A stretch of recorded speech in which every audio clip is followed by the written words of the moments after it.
Assalamualaikum warahmatullahi wabarakatuh. Perkenalkan, saya Nur Afif Hidayat Mustafa dari kelas Teknik Elektronika 2B Politeknik Negeri Cilacap. Pada video ini saya akan mempresentasikan tentang FMEA. Sebelumnya saya tunjukkan tujuan pembelajaran FMEA ini. Yang pertama, untuk memahami penggunaan analisis efek mode kegagalan atau FMEA. Yang kedua, untuk mempelajari langkah-langkah mengembangkan FMEA. Yang ketiga, untuk mempelajari cara menautkan FMEA ke alat proses lainnya. Yang keempat, untuk meringkas berbagai jenis FMEA. Kemudian manfaat mempelajari FMEA. Memungkinkan kami mengidentifikasi area proses kami yang paling berdampak pada pelanggan. Yang kedua, membantu mengidentifikasi bagaimana proses kemungkinan besar akan gagal. Kemudian ketiga, poin untuk memproses kegagalan yang paling sulit dideteksi. Kemudian contoh aplikasi FMEA. Yang pertama, desain. Seorang insinyur desain ingin memikirkan semua kemungkinan cara produk yang dirancang bisa gagal sehingga ketahanan dapat dibangun ke dalam produk. Yang kedua, aplikasi manufaktur. Seorang manajer bertanggung jawab untuk memindahkan operasi manufaktur ke fasilitas baru. Dia ingin memastikan langkahnya berjalan semulus mungkin dan tidak ada kejutan. Kemudian aplikasi perangkat lunak. Seorang insinyur perangkat lunak ingin memikirkan kemungkinan masalah yang dapat terjadi pada produk perangkat lunak ketika ditingkatkan ke basis data besar. Ini adalah masalah inti untuk internet. Kemudian, apa itu mode kegagalan? Mode kegagalan adalah cara di mana komponen subassembly, produk input, atau proses dapat gagal menjalankan fungsi yang dimaksudkan. Mode kegagalan mungkin merupakan hasil dari operasi hulu atau dapat menyebabkan operasi hilir gagal. Kemudian hal-hal yang bisa salah. Mengapa harus adanya FMEA?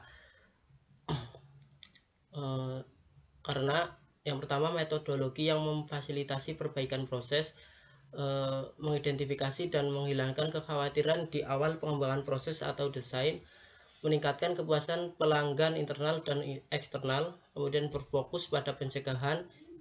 FMEA mungkin merupakan persyaratan pelanggan atau kemungkinan kontraktual.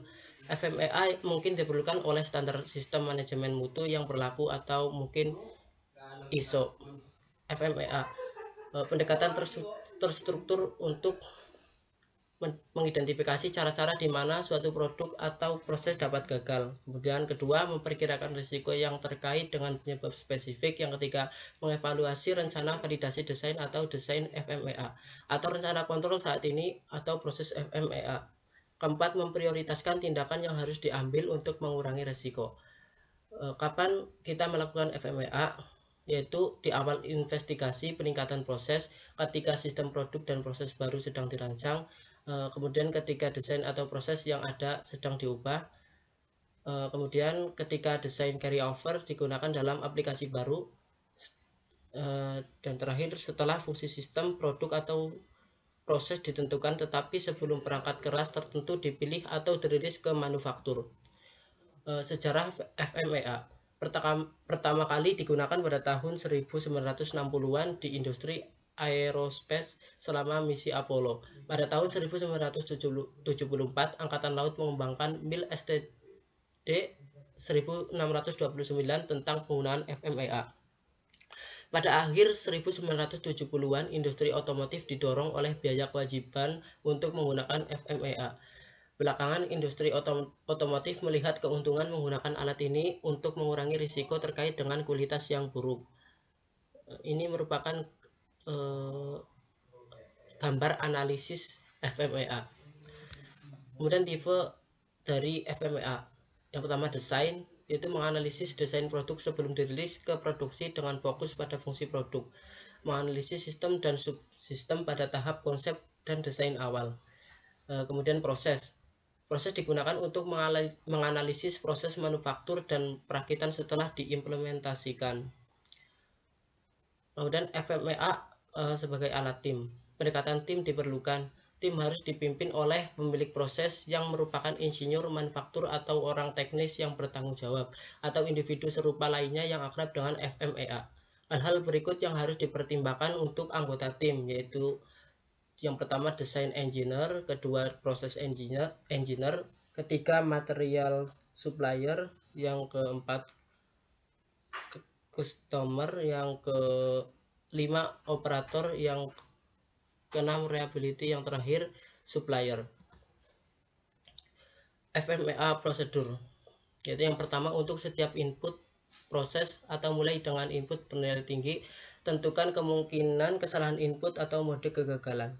Yang kedua, untuk setiap mode kegagalan, tentukan efek, pilih tingkat keparahan untuk setiap efek. Yang ketiga, identifikasi penyebab potensial dari setiap mode kegagalan, pilih tingkat kejadian untuk setiap penyebab.